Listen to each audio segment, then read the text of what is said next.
Une histoire originale et peu connue est celle de la Seconde Guerre mondiale avec Adolf Hitler, car il y a un aspect de sa vie dont on a jusqu'ici relativement peu parlé.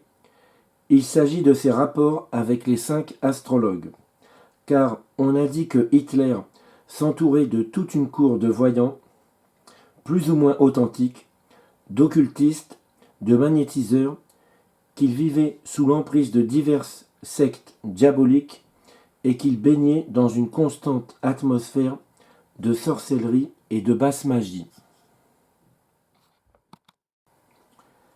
Car le dictateur, en dehors des moments où il était véritablement en état second, surtout lorsqu'il haranguait les foules, se comportait toujours avec une lucidité froide dans la première période de son ascension.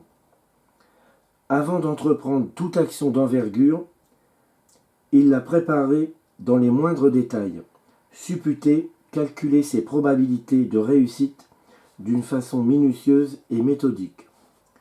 C'est pourquoi il s'intéressa très tôt à l'astrologie, car il avait d'ailleurs fait établir son propre thème par plusieurs astrologues allemands afin de les comparer, mais il tenait aussi à prendre connaissance de toutes les prédictions le concernant dans les journaux allemands ou des revues américaines, anglaises ou françaises, les faisant traduire et en discuter avec ses intimes.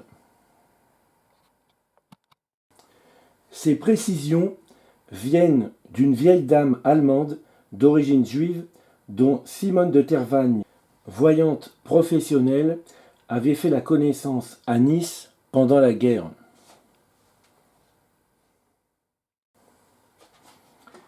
Dans une brasserie, assise sur la même banquette, elle en vint rapidement aux confidences.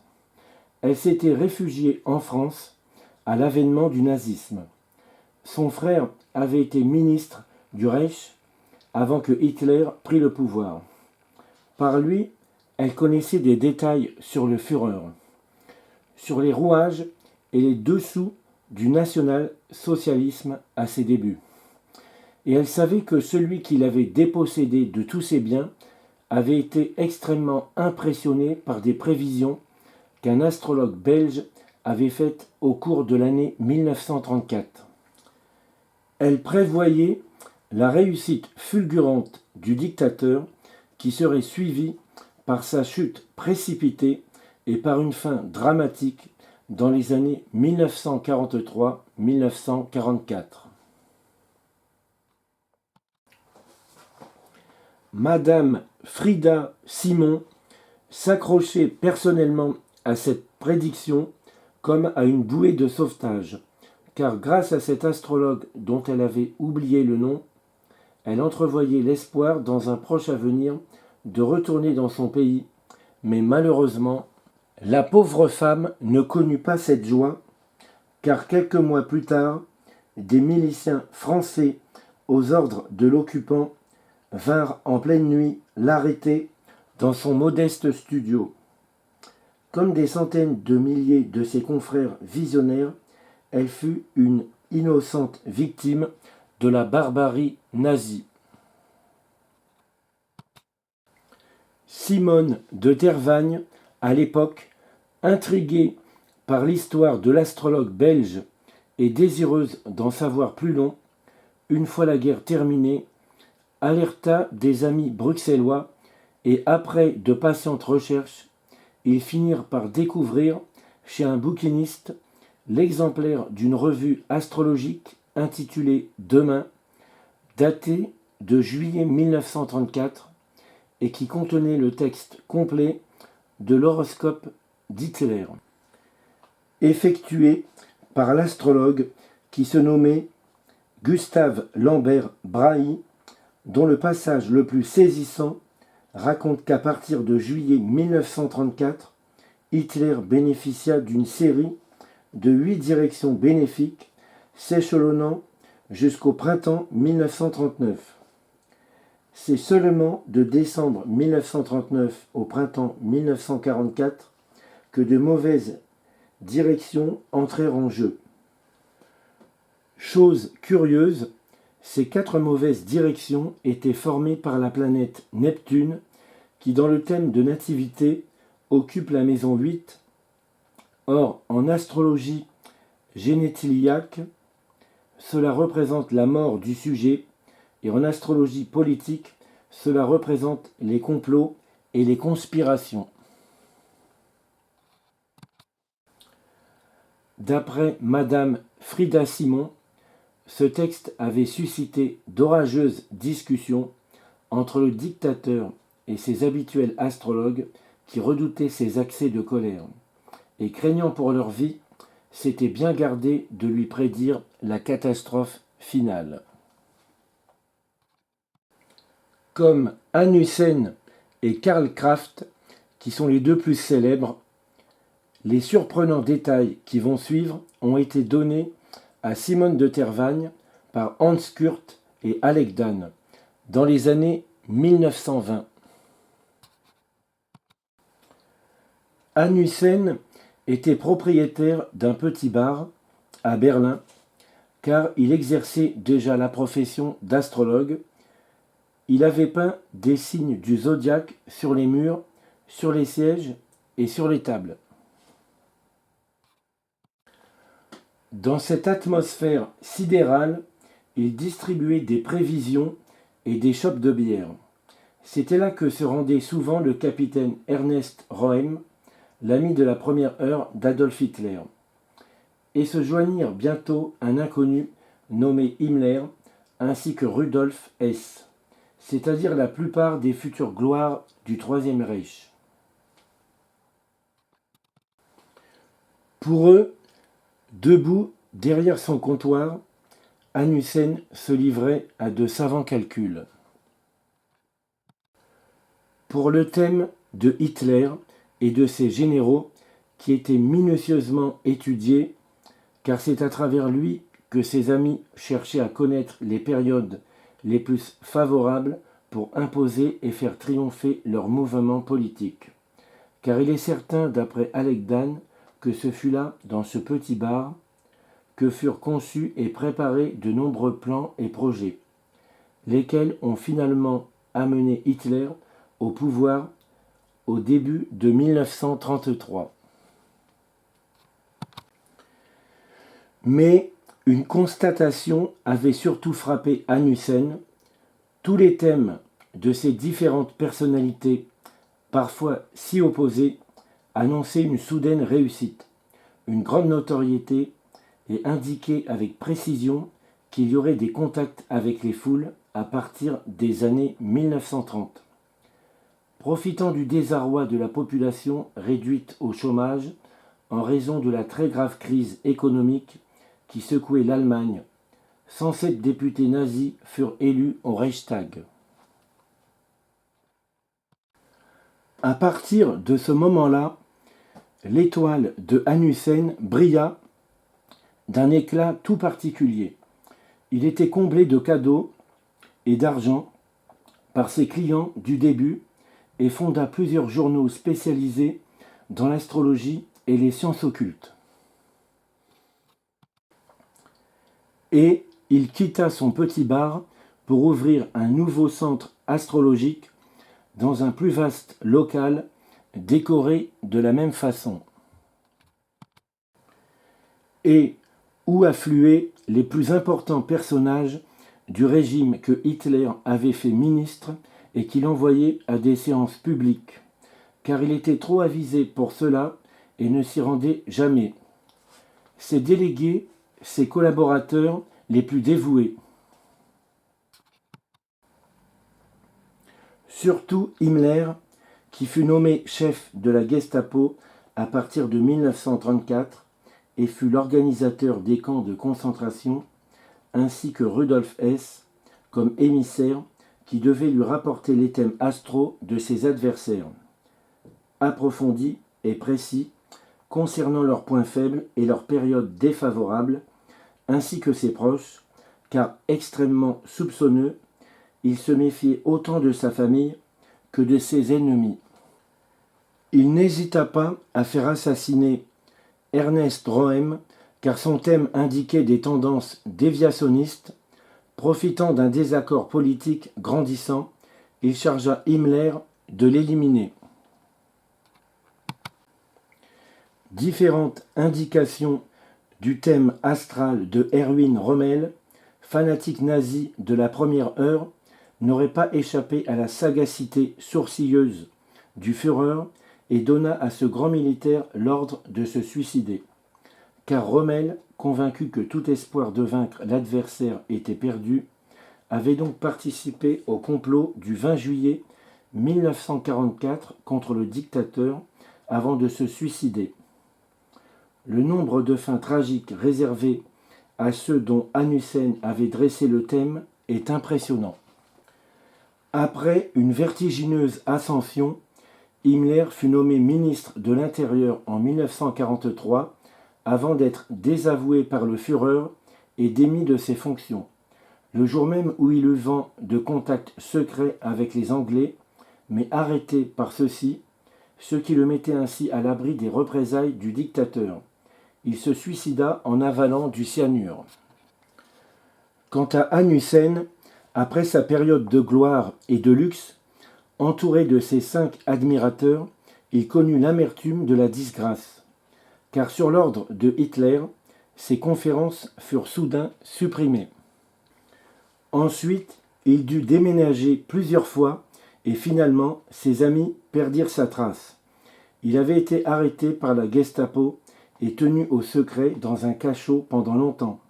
Car même incarcéré, grâce à ses prodigieuses connaissances, il pouvait encore rendre d'immenses services aux dirigeants du Troisième Reich. À un moment donné, chaque fois que la police découvrait un cadavre non identifiable dans la banlieue berlinoise, on prétendait qu'il s'agissait de celui du célèbre astrologue. En réalité, tout comme une bonne partie de ses confrères, et après plusieurs années de détention, il dut être fusillé et son corps dirigé vers un four crématoire. Certains prétendent que Hanussen aurait déplu au dictateur en lui communiquant des indications astrologiques volontairement erronées, mais aussi que ses détracteurs, car il en avait beaucoup, l'auraient dénoncé comme étant d'origine juive, et après enquête, on aurait appris que son astrologue préféré l'était, ce qui aurait signé son arrêt de mort.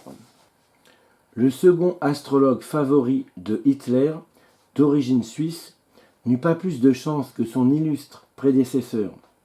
Par l'entremise de Rudolf Hess, il fut agréé par Hitler, dont il étudia le thème et lui fit maintes prédictions qui s'avérèrent exactes, tant sur le plan de sa vie privée que sur celui de sa carrière d'homme d'État. Il le mit notamment en garde contre un attentat en lui précisant plusieurs jours à l'avance la date exacte, avant d'être arrêté en 1943, car il irrita profondément Hitler en ayant osé lui prédire une soudaine perte de prestige, consécutive à des revers militaires. De santé délicate, il dépérit en prison avant d'être transféré et mourut en 1945. Dès le début des hostilités, la Gestapo avait déjà fait emprisonner plusieurs astrologues dans le but de les obliger à établir les thèmes de certaines hautes personnalités du régime et des principaux chefs d'État des puissances ennemies. Après quoi, l'état-major nazi confrontait leurs travaux et en tirait d'utiles déductions. Dès leur mission terminée, les malheureux astrologues étaient purement et simplement supprimés afin d'éviter toute indiscrétion dangereuse de leur part.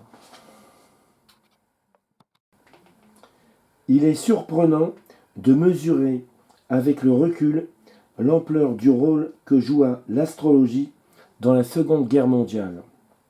L'étude des positions planétaires et des prévisions qu'on pouvait en déduire joua également un rôle non négligeable du côté des Alliés, principalement en Angleterre.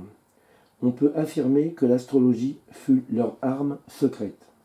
Les Britanniques faisaient étudier le thème des dirigeants du Troisième Reich dont dépendaient les grandes décisions militaires. Au cours de la Première Guerre mondiale, Winston Churchill avait déjà eu recours à un spécialiste des véhicules astraux pour déchiffrer le destin de Guillaume II. Son thème indiquait nettement une perte de popularité et une fin de vie en exil, une indication des plus réconfortantes à une époque où se livraient des batailles navales tellement dévastatrices et coûteuses en vie humaine que l'on pouvait craindre une rapide défaite de l'Angleterre. Entre les deux guerres, les services secrets anglais s'intéressaient particulièrement aux diplomates étrangers en fonction dans la capitale, et principalement à ceux de l'Italie et de l'Allemagne. Ils firent établir notamment le thème de Joachim von Ribbentrop, qui fut ambassadeur à Londres en 1936. Et, avant de devenir ministre des Affaires étrangères titulaire en 1938, son thème était des plus inquiétants, car il indiquait principalement que le sujet pouvait commettre de monumentales erreurs de jugement, qui donna raison au perspicace astrologue britannique lorsqu'en 1939, il affirma à Hitler, qui lui demandait son avis, qu'en cas de guerre, l'Angleterre n'interviendrait jamais. Sa responsabilité fut donc très lourde dans le déclenchement des opérations militaires. Avant d'être nommé ambassadeur à Londres, Joachim von Ribbentrop, au début des années 1930, de passage à Paris et désireux de savoir ce que l'avenir lui réservait, alla consulter Blanche Orion. Cet inconnu était sur le point de prendre de grandes décisions et elle comprit qu'il était dans les affaires, mais qu'il désirait changer d'activité. Il était représentant d'une marque de champagne, mais avait l'intention d'abandonner cette activité pour se lancer dans la politique, car on venait de lui faire de très importantes propositions. Demandant l'avis de la voyante qui poursuivait son examen, soudain une grande angoisse la submergea. Elle se sentit glacée, oppressée, comme si un drame planait au-dessus de la tête du consultant. Et, consciente de lui causer une profonde déception, elle lui parla franchement, en lui disant d'abandonner ce projet, car il pourrait lui être néfaste. Ce qui le surprit et le contraria tout à la fois, à cause de ce conseil qu'il n'attendait pas, il insista pour sa disposition dans la politique. La voyante lui répondit, troublée, « Si au contraire je vois que vous pourriez monter très haut et très vite, mais vous risqueriez d'être précipité très bas, ce qui serait extrêmement dangereux. Abstenez-vous, sinon vous regretterez plus tard de n'avoir pas tenu compte de mes avertissements. »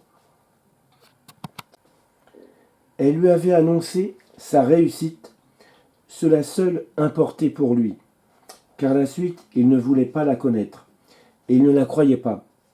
La suite donna raison à Blanche Orion, puisque le ministre des Affaires étrangères fut condamné à mort au procès de Nuremberg et exécuté comme criminel de guerre en 1946.